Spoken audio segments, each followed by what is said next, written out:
வணக்கம். மற்றொரு பதிவில் இணைந்திருக்கின்றோம்.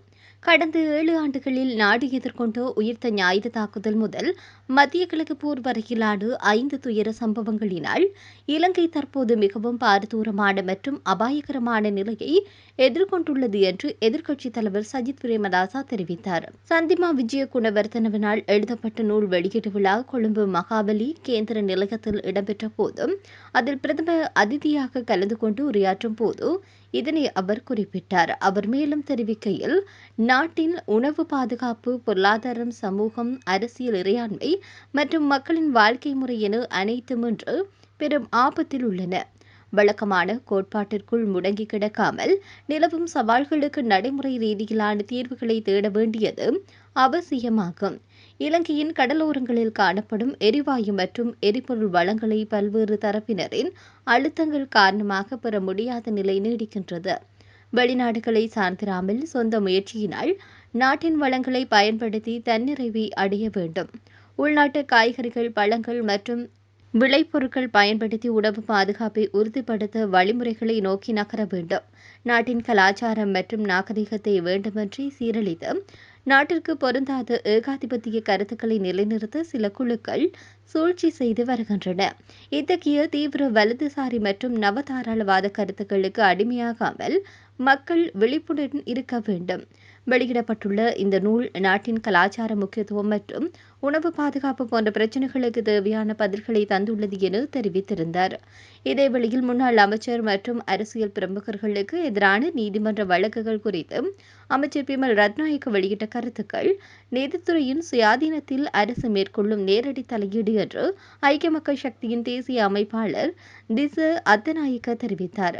வவுனியாவில் நடைபெற்ற மேதின கூட்டத்தில் உரையாற்றிய அமைச்சர் பிமல் ரத்நாயக்க, விமல் வீரவன்ச, நாமல் ராஜபக்ஷ, சசீந்திர ராஜபக்ஷ, ஹெகலி ரம்புக்வெல, மேர்வின் சில்வா, பிரியங்கர ஜெயரத்ன மற்றும் ரவி கருணாநாயக்க உள்ளிட்டோரின் வழக்கு விசாரணைகள் வரும் மே மாதம், ஜூன் மாதம் மற்றும் ஜூலை மாதங்களில் நடைபெறவுள்ளன என்று குறிப்பிட்டார். இவை வெறும் வழக்கு தினங்கள் மட்டுமல்ல, அவர்களின் கழுத்தில் உள்ள கயிறு இறுக்கமடையும் நாள்கள் என்பது அவர்களுக்கு தெரியும் என்று அவர் தெரிவித்திருந்தார். ஒரு அமைச்சராக இருந்து கொண்டு வழக்கின் தீர்ப்பை முன்கூட்டியே தீர்மானிக்கும் அதிகாரம் பிமல் ரத்நாயக்கவிற்கு கிடையாது என்று திச அத்தநாயக்க சுட்டிக்காட்டினார். இது தொடர்பில் திச அத்தநாயக்க ஊடகங்களிடம் வழக்கு விசாரணைகள் நிலுவையில் உள்ள போது சந்தேக நபர்கள் மீது குற்றம் சுமத்தி தீர்ப்பை வழங்க ஜனாதிபதிக்கோ அல்லது அரசுக்கோ அதிகாரம் இல்லை. நீதிமன்றத்தால் மாத்திரமே தீர்ப்பை வழங்க முடியும் எனும் நிலையில் முன்கூட்டியே இவ்வாறான கருத்துக்களை வெளியிடுவது நீதிமன்ற செயல்பாடுகளில் அரசு மேற்கொள்ளும் நேரடி தலையீடாகவே பார்க்க வேண்டியுள்ளது. ஏதேனும் தவறுகள் இடம்பெற்றிருந்தால் அது குறித்து சட்டத்தை நடைமுறைப்படுத்தும் துறையினருக்கு அறிவித்துவிட்டு எடுக்கப்படும் நடவடிக்கைகளுக்காக காத்திருப்பதே அமைச்சர்களின் பொறுப்பு என குறிப்பிட்டார்.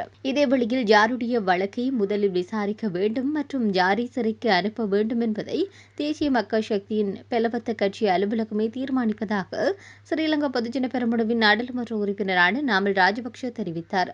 களனி விகாரையில் நேற்று நடைபெற்ற விசேட பூஜை வழிபாடுகளின் பின்னர் ஊடகங்களுக்கு கருத்து தெரிவித்த போது இதனை கூறினார். அவர் மேலும் தெரிவித்ததாவது, மேதின கூட்டங்களில் தொழிலாளர்கள் உரிமைகள் பற்றி பேசுவதற்கு பதிலாக அரசியல் எதிராளிகளை சிறைக்கு அனுப்புவது குறித்து ஜனாதிபதியும் ஆளும் தரப்பினரும் பேசினார்கள். இவ்வாறான அச்சுறுத்தல்களுக்கு நாம் ஒருபோதும் அஞ்சப் போவதில்லை.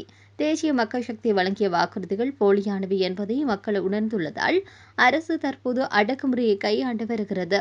323 கொள்கலன்கள் விடுவிப்பு குறித்து முறைப்பாடு அளித்த டான் பிரசாத் மர்மமான முறையில் கொல்லப்பட்டுள்ளார்.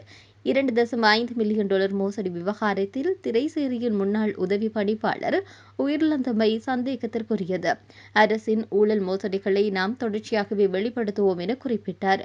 நுவரெலியாவில் இடம்பெற்ற ஆளும் கட்சியின் மேதின கூட்டத்தில் கலந்து கொண்ட ஜனாதிபதி ஆண்ட்ரகுமார் திசாநாயக்க இந்த வருடத்தில் பல முக்கியமான அரசியல் புள்ளிகள் சிறைக்கு செல்லவுள்ளதாகவும் மே மாதத்தில் மிக முக்கிய நீதிமன்ற தீர்ப்பு ஒன்று வெளிவரவுள்ளதாகவும் முன்னாள் ஜனாதிபதியாக இருக்கலாம், அவருடைய மனைவி, அவருடைய மகன் யாராக வேண்டுமானாலும் இருக்கலாம், அவர்கள் சட்டத்தின் முன் நிறுத்தப்படுவார்கள் என தெரிவித்திருந்தார். இந்த நிலையில் இலங்கை அரசியல் பரப்பில் இந்த கருத்து பாரிய சர்ச்சைகளை ஏற்படுத்தியுள்ளதுடன் பல எதிர்க்கட்சி அரசியல்வாதிகள் ஜனாதிபதியின் கருத்திற்கு பதில் வழங்கி வருகின்றமையும் குறிப்பிடத்தக்கது. இதேவேளையில் வெளிநாடுகளுக்கு பயணம் செய்யும் பௌத்த பிக்குகள் அந்தந்த பீடங்களின் உயர்மட்ட பரிந்துரைகளை பெறுவதை கட்டாயமாக்க அரசு தீர்மானித்துள்ளது. வெளிநாடு செல்லும் பிக்குகள் தம்முடைய பிரதான தேரர்கள், பிரதேச தலைவர்கள் மற்றும் அந்தந்த பீடங்களின் மகாநாயக்க தேரர்களின் பரிந்துரைகளை பெறுவது கட்டாயமாக்கப்பட உள்ளது. இந்த ஒழுங்குமுறையை எதிர்காலத்தில் மீண்டும் நடைமுறைப்படுத்த அரசு திட்டமிட்டுள்ளது என்று புத்த சாசன, சமயம் மற்றும் கலாச்சார அலுவல்கள் பிரதி அமைச்சர் ஹமகெதர திசாநாயக்க தெரிவித்தார். முன்னதாக பல்வேறு காரணங்களினால் தற்காலிகமாக இடைநிறுத்தப்பட்டிருந்த இந்த நடைமுறையை தற்போது மீண்டும் நடைமுறைப்படுத்தப்பட உள்ளது. மகாநாயக்க தேரர்களின் வழிகாட்டுதலின் கீழ் பீடங்களின் பதிவாளர்களுடன் நடத்தப்பட்ட விரிவான கலந்துரையாடல்களுக்கு பின்னர் இந்த முடிவு எட்டப்பட்டுள்ளது. அண்மை காலங்களில் போதைப்பொருள் கடத்தலில் ஈடுபட்டவர்கள் பிக்குகள் போன்று வேடமிட்டு நாட்டிற்குள் வருகை தந்து மதத்திற்கு எதிரான செயல்களில் ஈடுபட்டு போலீசாரினால் கைது செய்யப்பட்டமை அடுத்தே இந்த கடுமையான நடவடிக்கை எடுக்கப்பட்டுள்ளதாகவும் தெரிவிக்கப்படுகிறது. நன்றி.